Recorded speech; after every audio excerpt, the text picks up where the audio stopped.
the official PoliticsJOE position. PoliticsJOE advocates leaving the ECHR. Yeah. End the podcast. Unfortunately, I am going to have to row back my support of Dominic Cummings in light of his recent tweets. It turns out my political enemy is, in fact, my political enemy. Who could have seen that coming? The bitch is back. Hello. Ed Campbell, Golden Boy, Dragon Boy, I'm back. the filth.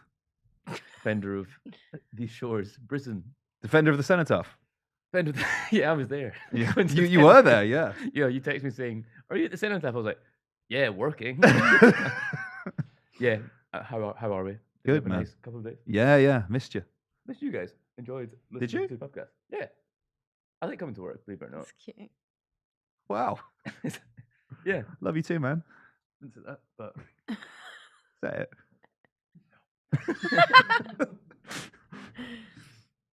Ava, Hi. you okay? Yeah, great. Good. I'd like a nickname. It's Capital J Journalist. I'd like something else. Something maybe the Reddit can decide on. This is the I wouldn't trust them. Oh, yeah, don't do that. It can't be anything worse than what my own mother calls me. So I think it could be. I think it really could be. you don't know her. That's the thing with nicknames, isn't it? You can't demand it. Right. it has If to you be say I want absurd. one, it doesn't happen. You know, or if you say I want it to be fucking, I don't know, Do you have any nicknames? Like, as in, like, me. yeah, outside of the podcast and like real life. No, What's Ollie's a nickname? my name. But your name's Oliver. You Edward? Yes, Is Ed a nickname? I think so. Or short for it, isn't it? I don't think I don't, or maybe not nickname, but it's a pseudonym of sorts. my nom de plume. Yeah, ED. I once, when one of my first sort of bits of journalist experience, I was invited to write for a sports blog, and the editor was like, "What's your pseudonym?" And I was like, and because I was so young, I didn't realise that a totally normal response would be, "No, I don't have a pseudonym. It's actually quite useful for me to get some like bylines, so I should operate under my own name." But I didn't do that. Mhm.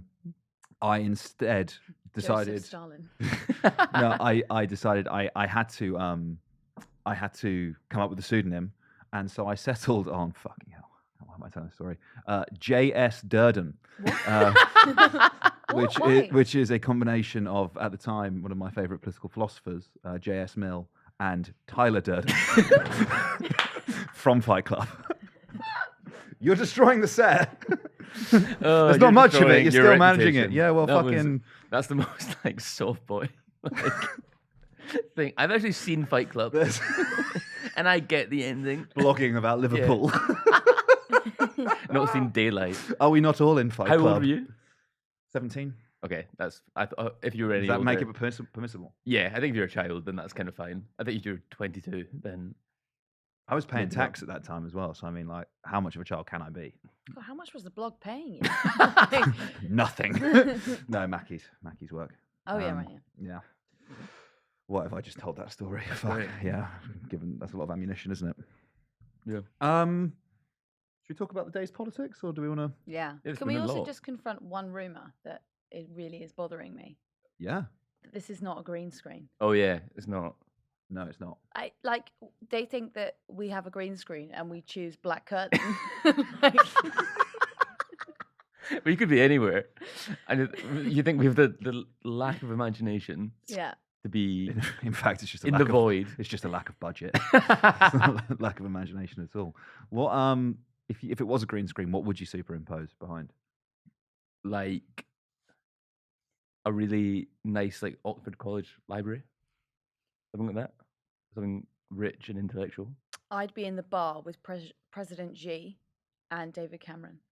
Is that a reference to yesterday's? Sure podcast? is. Pretty meta. Pretty Class. fucking meta. Oh, I listened to all of your recounts. Dresden during the firebombing. Jesus Christ! Is there photos of that Yeah, I think there are. that survived? Yeah. Okay. I think they took them from the planes, no? No. Oh God.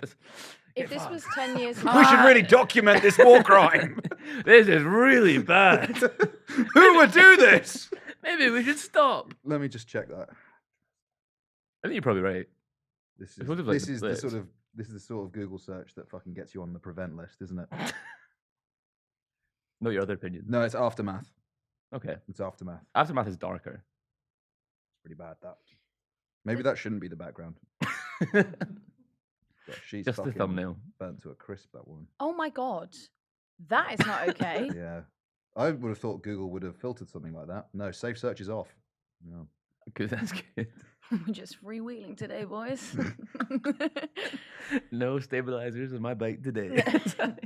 No hand holding from Nanny State Google. That's bad, that. 10 years ago, you would have both said like the Gimp Cage in Pulp Fiction. And now Wokery has gone mad. Yeah. And we can't say what we really think for fear of being cancelled. Pulp Fiction in your poster in your uni dorm room? I had a Reservoir Dogs. Still pretty sick. Photo. Tarantino, am I right? Absolutely. Yes, hell He's yeah, so brother. good at making films. What was on the wall in your uni room? No, not very much. It was very tasteful then. But what I did do... Spartan, nothing. No, Minimalist. As it comes. it was tasteful. But Very light. when I was about 14, I had to do this really cringe thing where I like ripped up a copy of The Great Gatsby and put that all over my walls. What, like the actual like written text? Yeah, That's so nuts. embarrassing. That's so funny. Yeah. Is that on a par with saying my pseudonym is J.S. Durden?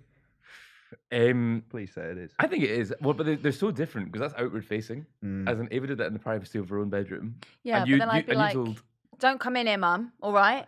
Because that's how I was talking then, obviously. That's Um, real, like, I don't know.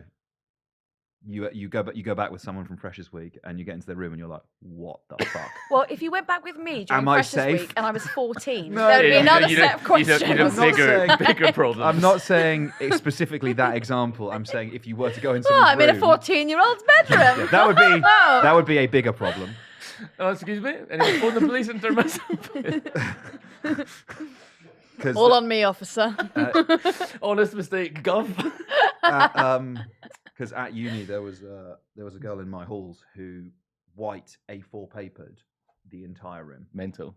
The entire room, I hope she's top to bottom. What's What she does up she do to on now? it? I don't know what she's up to now. Well, what does she have on the white paper? Nothing. Oh. No, it was like, so you walked in, my it was God. white. And again, that would be an unsettling thing to walk into, wouldn't it? So it wasn't like Gatsby Assange feels with the feces. no. Gatsby feels quite, I don't know, like Seven or something like that. You know, it feels very unsettling. Do you think? Yeah. Yeah, I think it's mental. What? Well, I mean, I just really liked it. Yeah, but like, you get like, the cool, the really cool cover. Oh, he gets of, like, me. the big, it's like the big. F. Scott Fitzgerald gets you. Right, okay.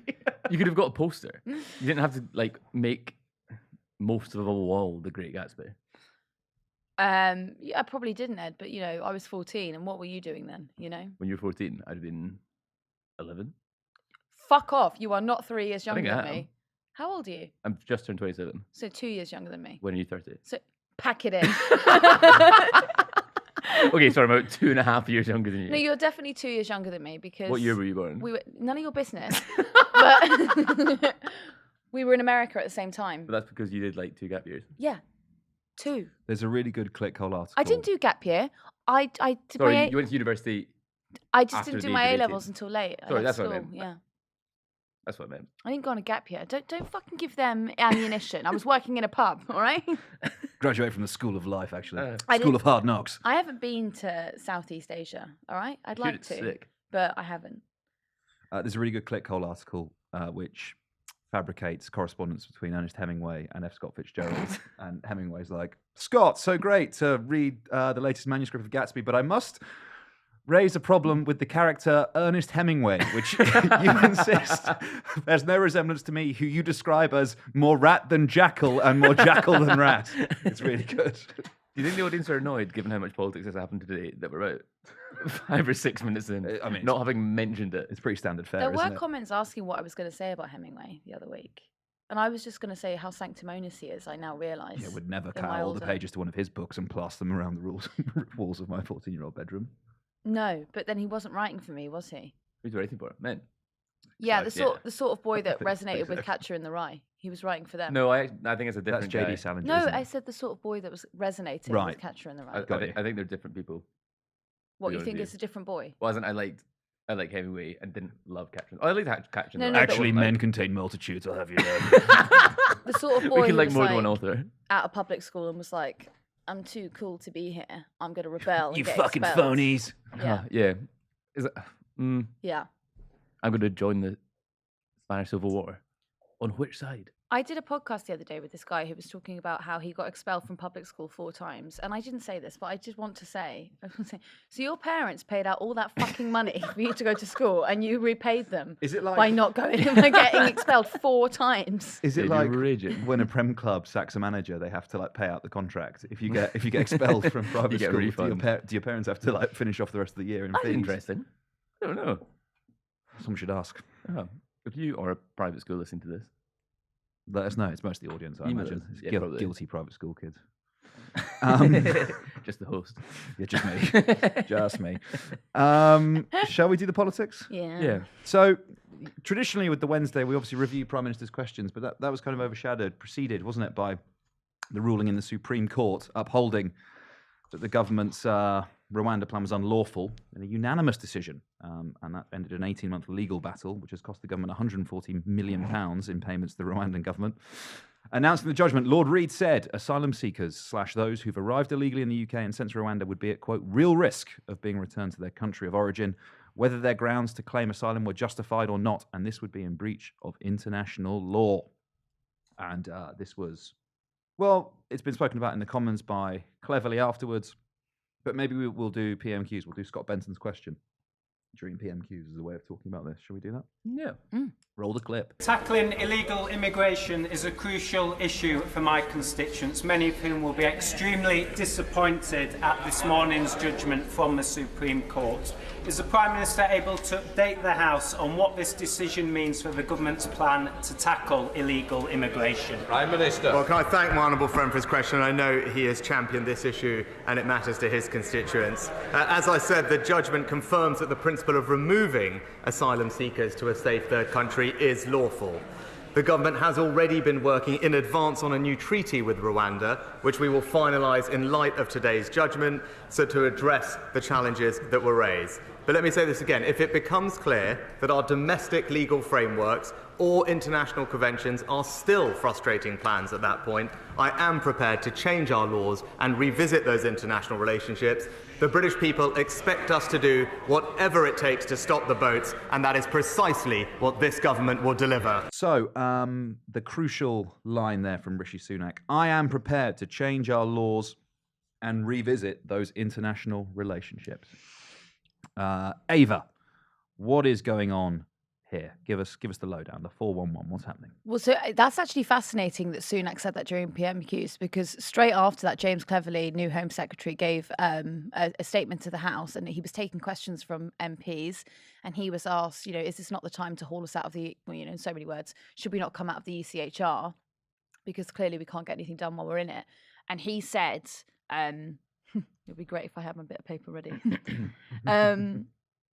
He just said no, basically. That's he said. You're all fucking nuts, I wish by I'd the put way. a little note on there. Oh, do you know why? Because I didn't write it down. It happened just before we came on. But no, he basically said, like, we're not going to be hauling ourselves out of international agreements. And I think the quiet bit that was not said there was just to please Braverman and the 6 other people who were going to write letters of no confidence. Well, according to the Telegraph, it's a third of the cabinet who believe that the UK should join pariah states, Russia and Belarus, outside of the European Convention of Human Rights. So, Sensible. That would be in good company, wouldn't it? Yeah. very, very good company. Get a lot done. I mean, it kind of, if the Conservative Party does swing towards that, it's kind of the fulfilment of it becomes the Lee Anderson Party, doesn't it? It becomes the fuck off back to France party if it achieves that, the sort of the nativism, the xenophobia, the fetishizing of British sovereignty that so characterised the Brexit vote, and this sort of new populist right strain of the party. It's fait accompli. It's got there.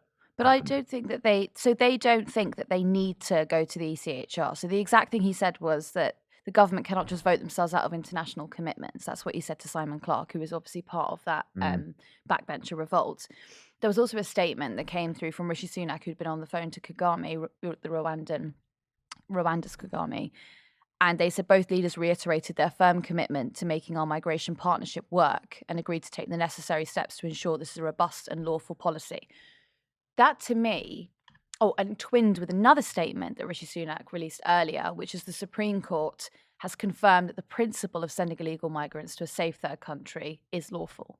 So they think they can get around this without leaving the ECHR. I actually don't think that question is on the table or in the eyesight of the cabinet. Would it not just require Rwanda to massively improve the way that they would, like, their human rights record and the way they treat vulnerable people, and to stop extrajudicially killing people? It's But once you do it once, man.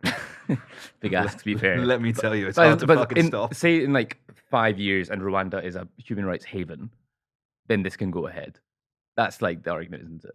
So the argument is that 15 months ago, when this began and the evidence was originally submitted, there wasn't anything properly built that would house the asylum seekers that you were sending there. And there was also not a guarantee that they would not suffer ill treatment. But since then, the Home Office have said, well, we're going to have someone from Britain there at all times to oversee the treatment of said asylum seekers. And also we've built this hostel or acquired a hostel. So it's all fine and dandy. There was concern from charities that new post that they'd created for a British person to basically be making sure no one was being whipped would mean that it would go through, but it didn't. Yeah.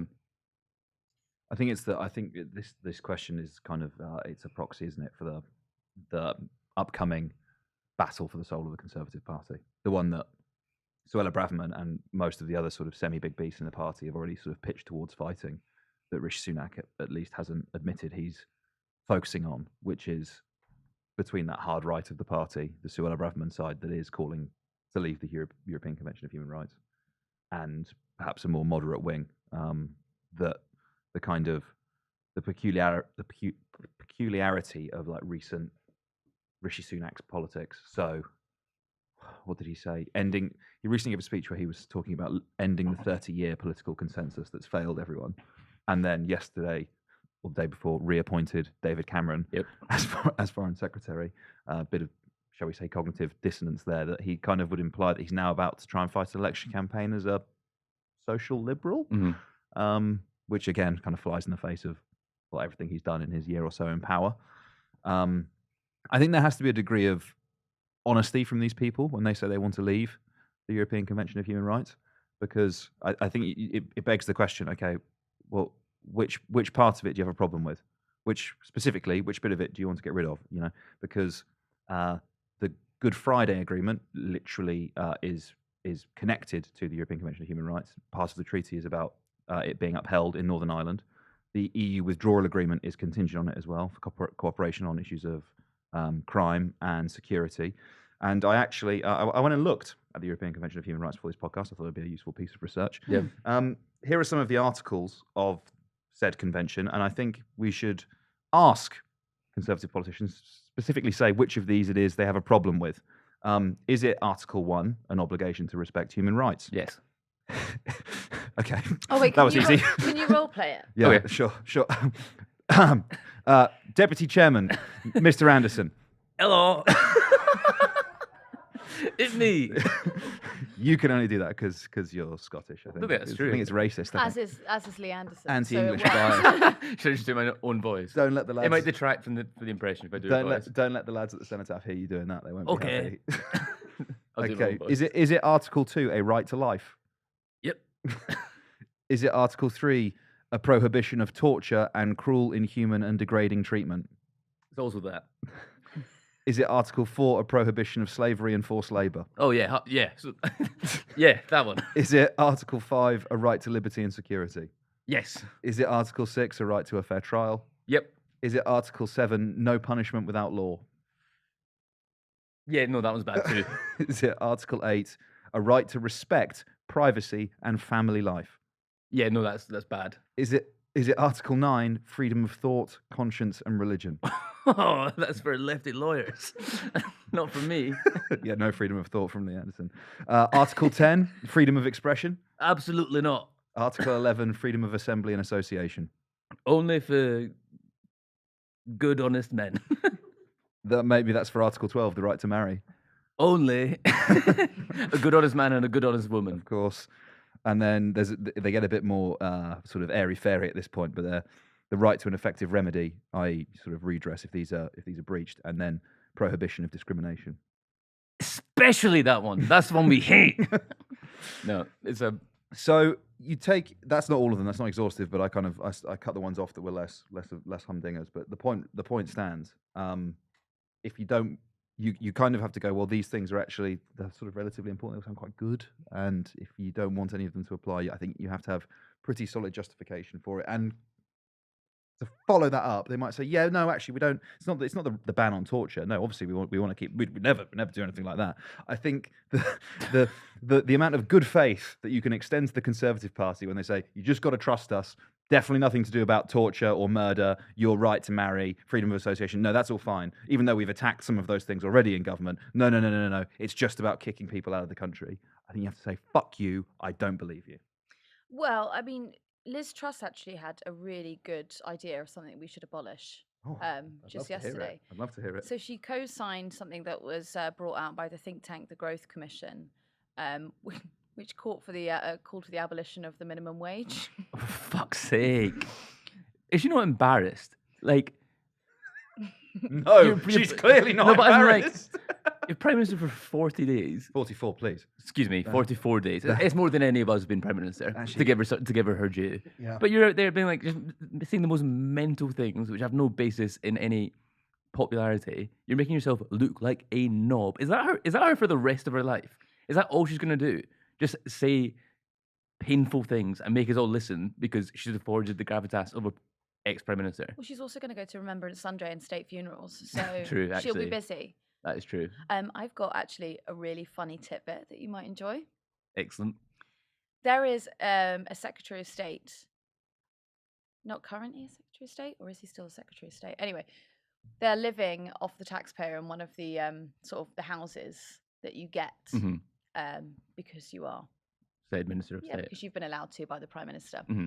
And Liz Truss tried to evict him, but it takes a month to evict someone from that lodging, and she wasn't there long enough. So by the time she started the process, she was already out. So he's still there.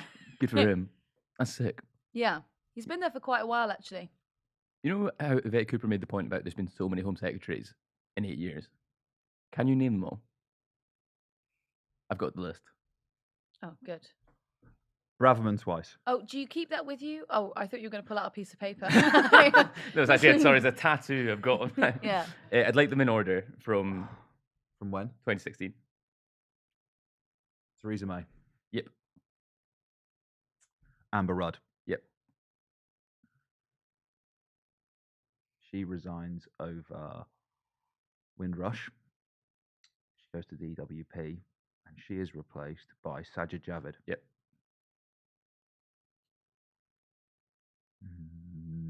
Okay. Post Saj, you get Priti Patel. Mm-hmm. Then you get Suella Braverman. Yep. Then there's a down period of 6 days, and this is the tough one because this is during Boris Johnson. Everyone's resigning. Who? I'm going to put a question mark over that one. It's then Suella Braverman again. Yep. And then it's James Cleverly.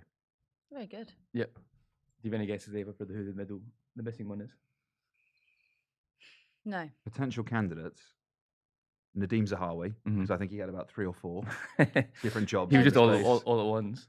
He did a real good, like, I have full confidence in the Prime Minister 24 hours later. I retract. That's why my portrait is in the Treasury. Was it someone a bit nothing? No. Who was it? Prominent. Go on then. Yeah. Oh, Very good. obviously. If you didn't hear that, the audience, Sean said Grant Shapps. Yeah, Very very good. The Minister for the Today programme. Minister for, very good. Very good. Very droll.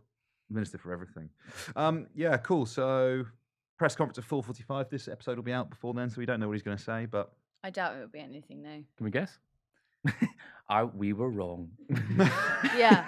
We did not realise the extent to which this was unlawful. I am mortified. Oh. Boris I Johnson. don't think it'll be that. Oh my God. Oh, I had no idea. On a sliding That's what scale. Rwanda was like. Oh my God. Oh.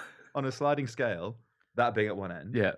enemies of the people being at the other, Where do we think I it's think going to land? so. Enemies of the people is like a 10. Enemies of the people is above Ava. Like wow. 10, Okay, that's 1. nice. And I think Rwanda, like actually, bad idea is over I think like here. an 8, Okay. 7 or 8 on that scale. So not full like No. fascist incitement against the judiciary, No. but solid undermining of democratic and I think they're judicial really norms. trying to calm it down. I think they are. I think they want to win this in due process. I think they want to win it in the Supreme Court without doing anything drastic. I think they What's want. your basis? But they've for lost saying it. Well, I actually laid this out earlier, so I'm sorry that you weren't listening, but that's When was this? okay. So, well, I laid out that I don't think that they want to leave the ECHR, and I gave you a set Sorry, of no, you did. clues of You did. why I don't think that they want to leave it. So that was the basis for that thinking. Mm. Boris Johnson's written a column, Oh, good. emergency column. Klaxon! Send them down. Geordie Gregg and Paul Dacre at the Mail. Boris! Boris! Go on. You looked at us with such disdain there, Eva. No, I didn't know whether to correct you about them not being there anymore, but then I thought I'll just let you crack on. Still there. Still there in spirit, aren't they? So there's this great line in it, which is like, you may be risking your life, you may be breaking the law, but once you set foot on the shores of England, you're in, and there's not a darn thing they can do about it. It's like, okay, so did you go and speak to a couple of people smugglers and ask them like what the sell is? Like, That's going to be plastered on the side of all their adverts. Yeah. That they have. Well, you know how he put it on the bus, right? Yeah. But this one can go on the boat. Yeah. So by the end of the year, he'll have covered off most transport with slogans on the side of it, right? Yeah, probably. Insane behaviour. He also was lamenting there not being any other option apart from Rwanda. Hasn't considered providing safe and legal routes.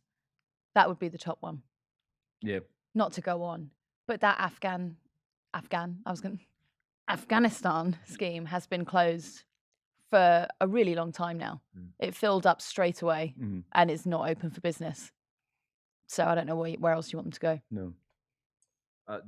In reference to the intro as well, Dominic Cummings tweeted, didn't he? And he said, if vote leave has stayed in number 10, the boats would have stopped, our borders would be controlled, terrorists would be terrorized, and there would be no taxpayer-funded wedding for Belfield, a reference to Levi Belfield, the serial killer who's trying to get married in prison, and then followed up with this payoff line, end the Pedos and Terrorists Defence Act, a.k.a. the European Convention on Human Rights / Human Rights Act.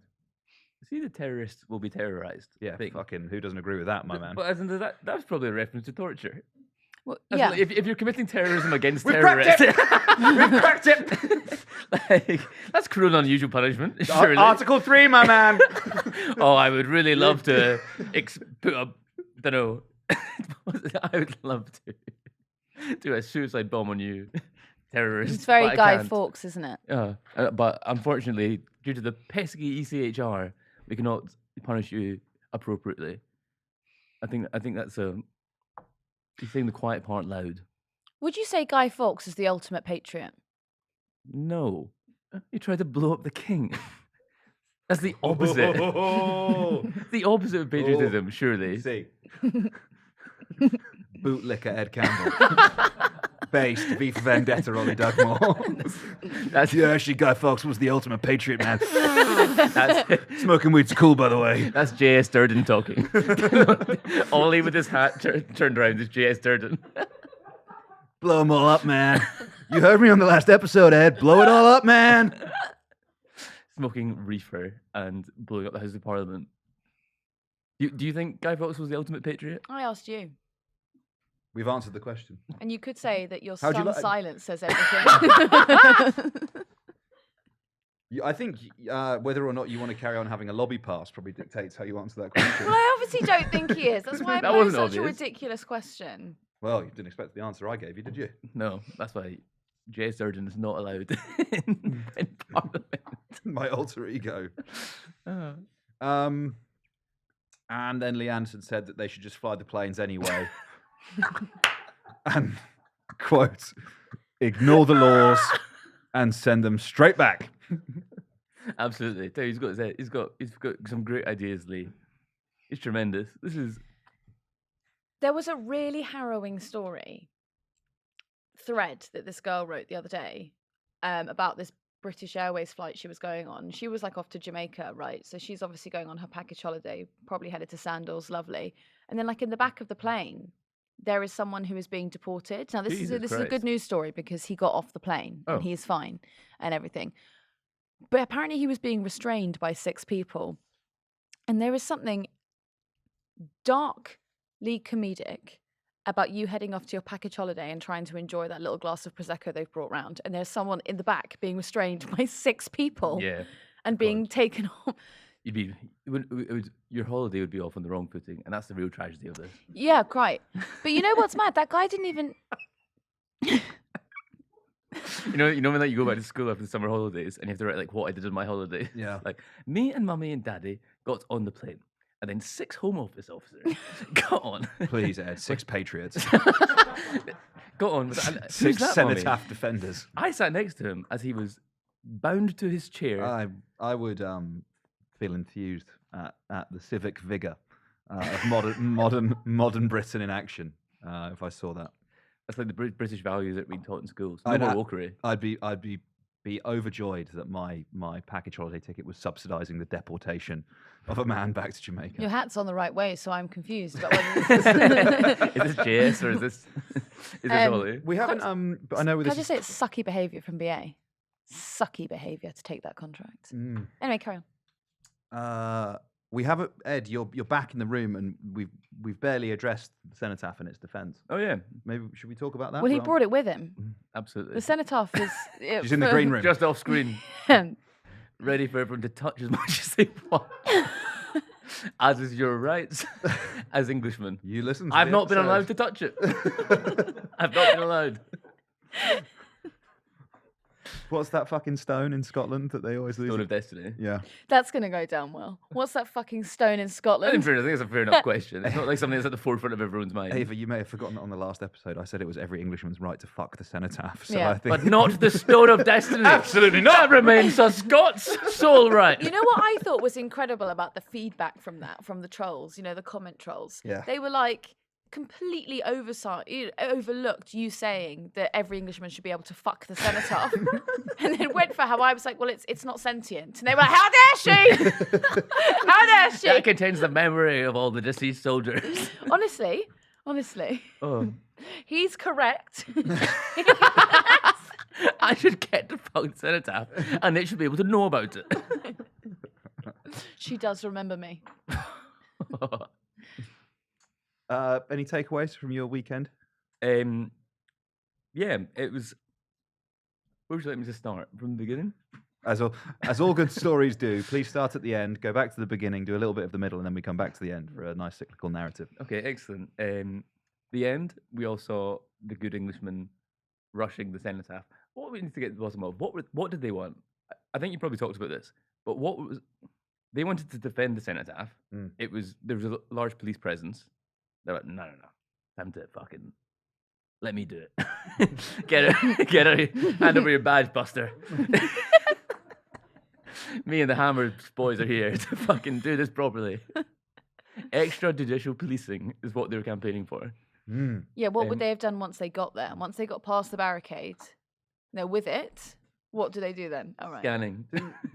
Didn't they all solemnly bow their heads for 2 minutes? Is that not what happened?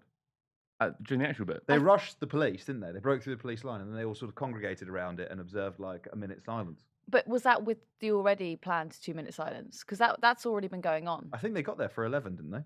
Yeah, they moved. I think they moved down at like 11:45. So they At wanted. the Churchill statue, the 2-minute silence was immaculately observed, to their credit.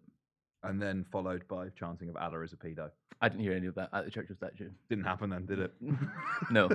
I think it happened after. Yeah, it definitely did. No one said anything about a living. I've He seen was the video. leading it. Yeah. I was distributing the hymn sheet. Yeah.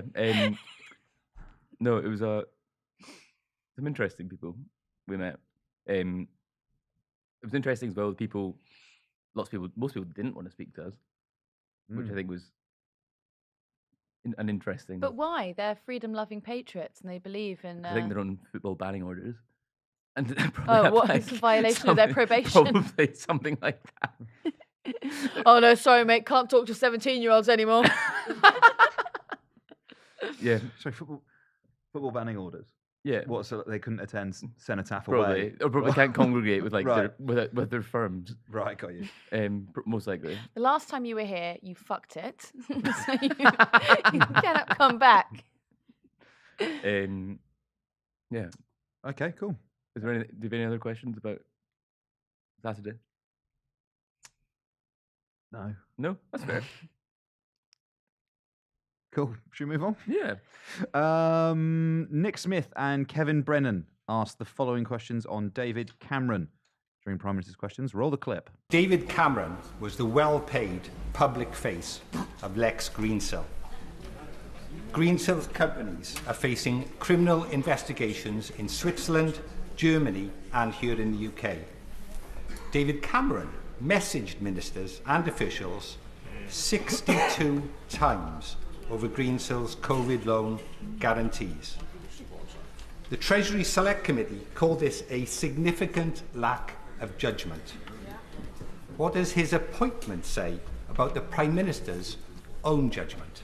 Prime Minister. Mr. Speaker, as the honourable gentleman knows, the government commissioned Nigel Boardman to review all those issues and strengthen the system following those recommendations. But I'm very confident, Mr. Speaker, that this nation will be well represented by the former Prime Minister abroad. He's a Prime Minister with unrivalled experience of foreign affairs, will help Britain navigate an uncertain world in challenging times. And in contrast, the party opposite would offer to the country a shadow Foreign Secretary who backed his predecessor to be leader, was paid to appear on Russian television, and even voted against Trident. Does that sound like a man who should represent Britain? He just said he had unprecedented experience. What would he say was David Cameron's finest foreign policy achievement? Mr.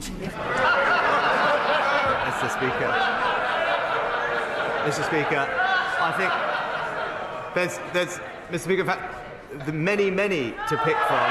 But what I would say is under his leadership, this country hosted what was widely considered to be one of the most successful G8 summits of recent time. Ava, so Nick Smith there questioning the Prime Minister in relation to David Cameron's relationship to Lex Greensill. Yeah, I mean, it's the question I think that's been on all of the public's lips, actually, for the past couple of days, which is, how on earth does a man leave the role of Prime Minister, then lobby a whole load of ministers, refuse to turn up to a select committee hearing about how you potentially let Libya fall into a civil war? Why has no one ever asked questions about this guy's relationship with President Xi?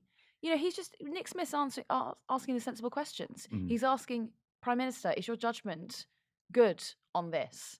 Have you got your bifocals on? Because, you know, this isn't looking good to us. But I thought Kevin Brennan really had actually he had the good jibe that we all look forward to and yearn for at Prime Minister's questions, and he really got him on that. Sunak was not expecting to have to name one good thing that David Cameron had done. So embarrassing. He was not ready. Really caught him off guard there. Hosted the G8. Which we all remember. We all remember the achievements of the G8.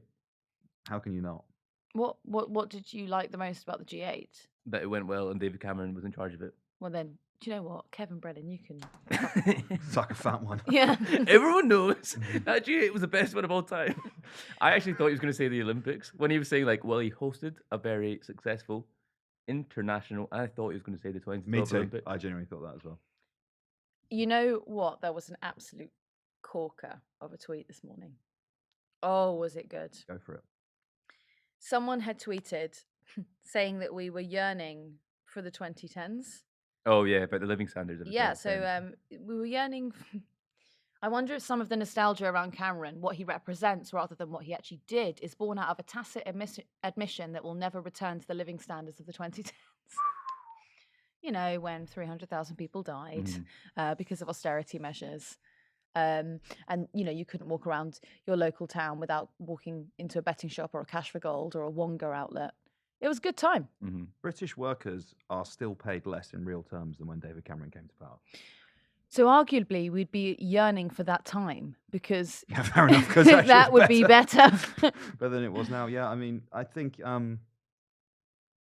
don't know. I think David Cameron has kind of it was the midwife almost to the inequality, the degradation of the British state, the underinvestment, which has led us to this situation now where, a particular town in like the allegedly prosperous southeast of England is now a mile behind a comparable town in Poland or East Germany. The slow attrition of the British state and its capacity to do literally anything, I think. Well, you can make the argument it starts with like neoliberalism and Tony Blair, but David Cameron is kind of like the continuation of that, and it blows my mind that he's somehow viewed as the Messiah, that he's his glorious return is going to usher in a golden era of conservatism. Well, next week we'll see the polls and nothing will have changed, and they go shit. Right, went fucking nuclear and done nothing. Turns out the public don't like David Cameron very much and aren't reminiscent for his coalition of chaos and then botched 2 further years in government. 1.5 years. But he's doing well. We've got to praise him today, Sunak. Do we? Yes. Oh, Sunak. Sorry, why? Because he halved inflation. Oh, yeah. And obviously he wasn't responsible for the original 10% inflation. That would have nothing to do with the soaring fuel prices, soaring energy prices, supermarkets allowed to charge whatever they want to, wage stagnation, nothing to do with any of that. But he's halved it now, and so we should say thank you. And the good thing is that means things are going to cost less. Well, no, they're going to cost... No. Whoa. So why is this a good thing? So they're not going to continually rise at 10%. Right. So it's actually not that good. Well, it depends. I like paying more for things. It's like... I like tipping my landlord. I like going down to the shop, paying £2 for pasta, and then bending over so the shopkeeper... Then I give him a tip. Just the... Inflation's down to 4.6%. Yeah. Success. What did you think we were just talking about? about? Were you listening? One of the 5 priorities, isn't it? What did you think we were just talking about? It sounded to me like you were talking about being fucked by the butcher.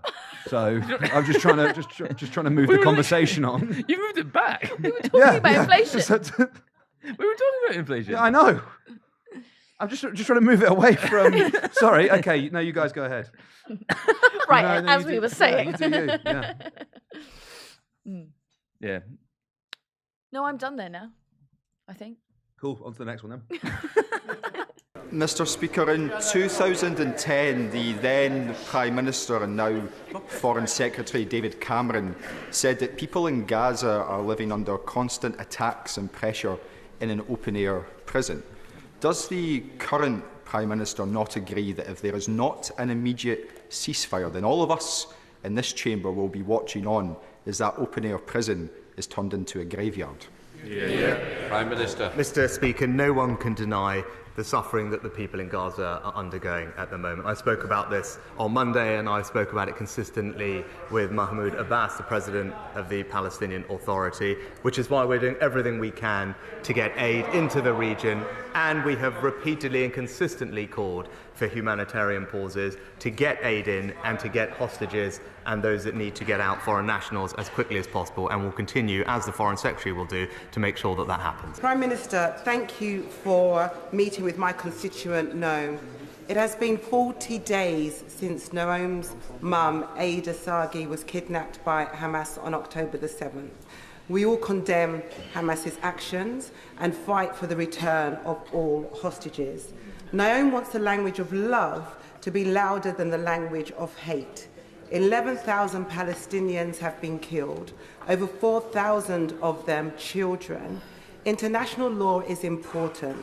Does the Prime Minister agree that you can support Israel but also call out breaches of international law? Mr. Speaker, I've been consistent from the start that whilst Israel has a right to defend itself, it is important that it complies with international law. It's a point I have made on every meeting or phone conversation that I've had with Prime Minister Netanyahu. And it was a privilege to meet her constituents and to hear the pain that they are going through, which I have enormous sympathy for, which is why we're doing absolutely everything we can to bring hostages home. We're engaged intensively in diplomatic activity in the region and working to get also foreign nationals and British nationals. I'm pleased to say well over 200 have now left Gaza, and we will continue to do everything we can to ensure that everyone can safely leave who needs to.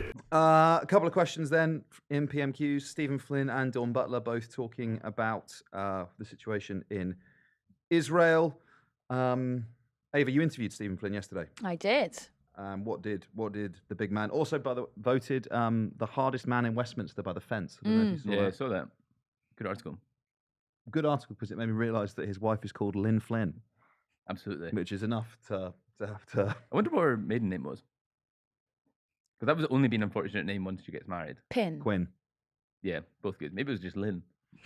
Lynn. Lynn. Don't you have a friend who's got two? No, one of my IT teachers at school, whose surname was Colliver, had a kid whilst we were at school and called him Oliver. No, he didn't. He did. Why would you do that? So he's called Oliver Colliver, Ed. Ollie Collie. Which would be nicknames, apparently, according. So I went to interview Stephen Flynn yesterday about the amendment that the SNP are putting down. That amendment will ask parties to consider moving. It's a really complicated amendment because it's not a ceasefire amendment. It's to get the government to consider looking at ceasefire options, right? That's not the exact wording. I imagine that the speaker's probably reworded it a bit nicer than that. He still hasn't selected it at time of record. Really?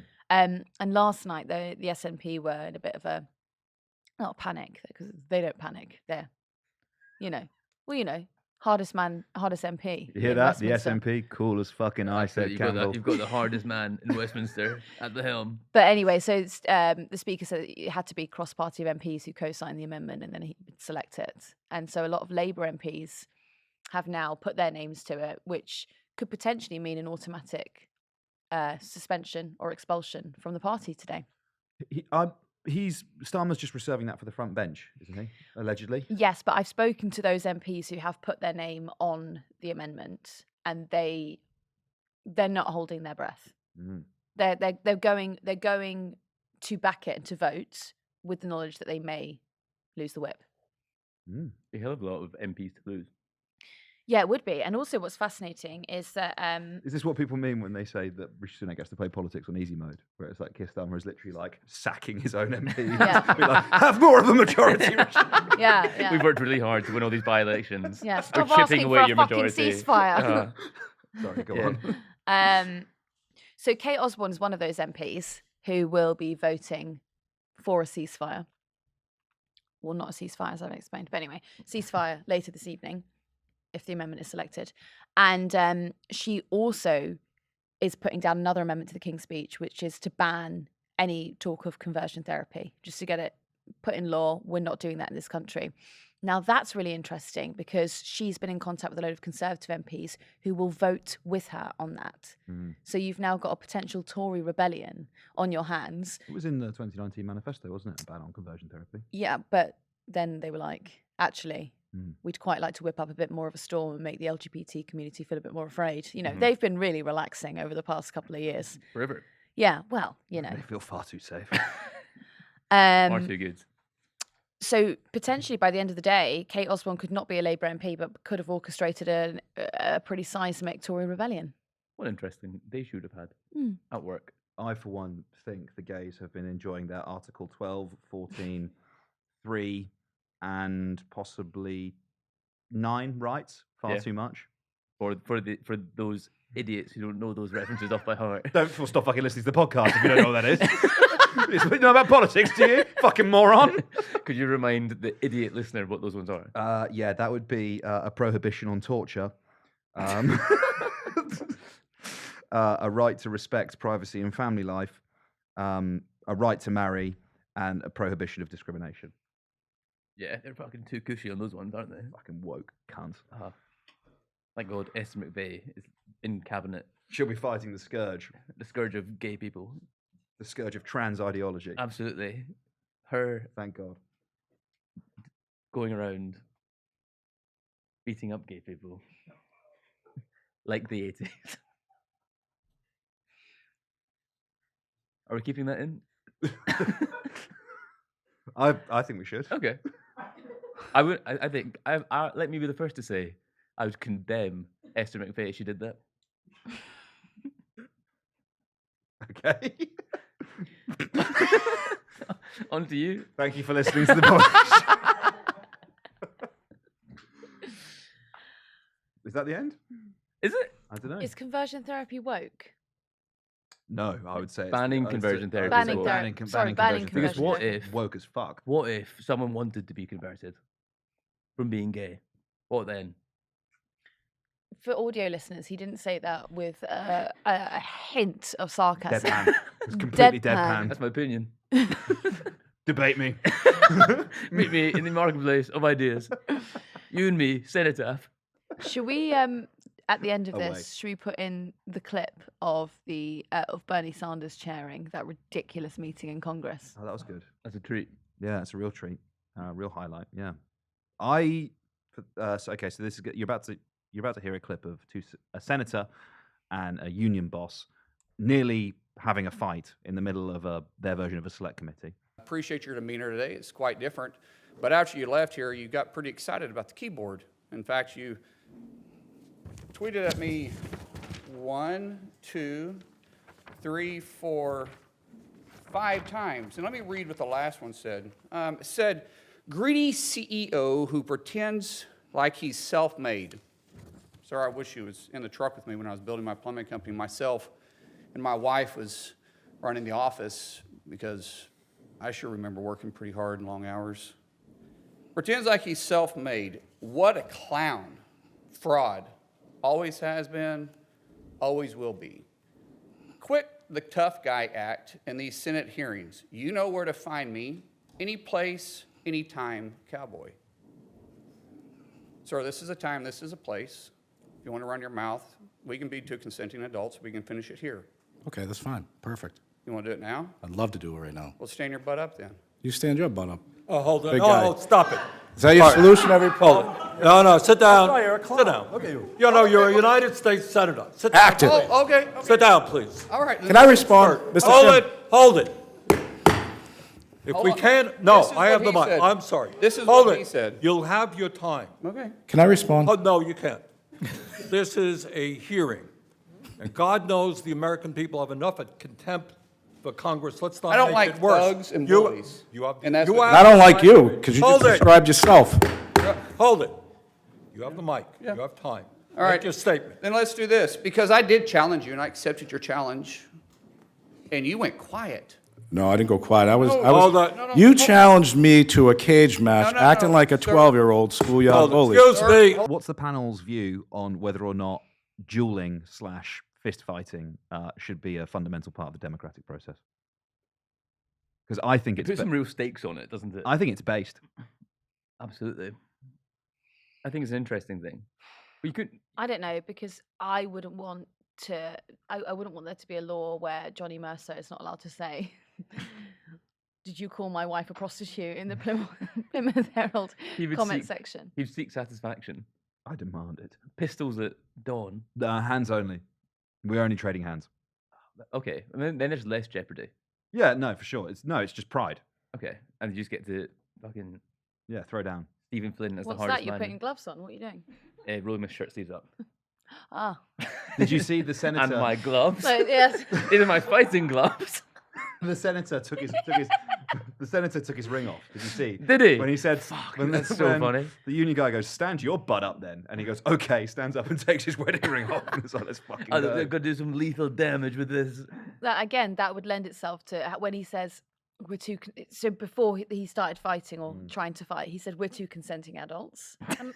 Are we fighting or fucking? Like, what are we doing? Taking the wedding ring off would suggest Both. latter. They're about to make love on the floor of the Senate. What would Bernie Sanders say? As the founding fathers intended, Two consenting men making beautiful love on the floor. with their fists. And Bernie Sanders still won't call for a ceasefire. Not on this part.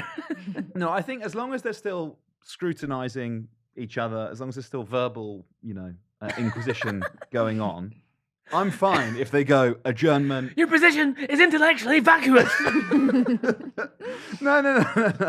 The outcome of the fist fight has no bearing on, how good a job the select committee is going. But I think if a witness and someone who's questioning them both agree, like, let's fucking trade hands, I think, okay, fine. Session is adjourned for 15 minutes, 3 5-minute rounds. Is this televised? 100% is Okay. televised, yeah. Dana White's already fucking You promoting could it. actually probably do like a good influencer boxing thing of like political rivals. Who's the hardest political journalist? Oh, in the way the fence did. Yeah. Who's the hardest politician? Who's the hardest political journalist? Glasgow Smile, Ed Campbell. Absolutely. Because I'm from Glasgow Yeah. and have a beautiful smile. If we're talking in terms of the lobby, I don't think any of them would be. I think once you've got a Tash, which is obviously in the works right now, Absolutely, sure is. I think you make a pretty intimidating Glaswegian. character. Yeah, I'm 5'8". No, Might intimidating undermine character. that. I'd say in the scope of Glaswegians. No. No. No, Nowhere near. no, obviously not. Yeah. In the scope of People you know. papery-handed content creators in London, you're pretty intimidating. In that I have a regional accent. Yeah. Yeah, I think that's probably right. Should we wrap it there? Yeah. Probably. Thank you very much for listening to the Politics Joe podcast. See you in the subreddit for good face discussion and memes. Goodbye.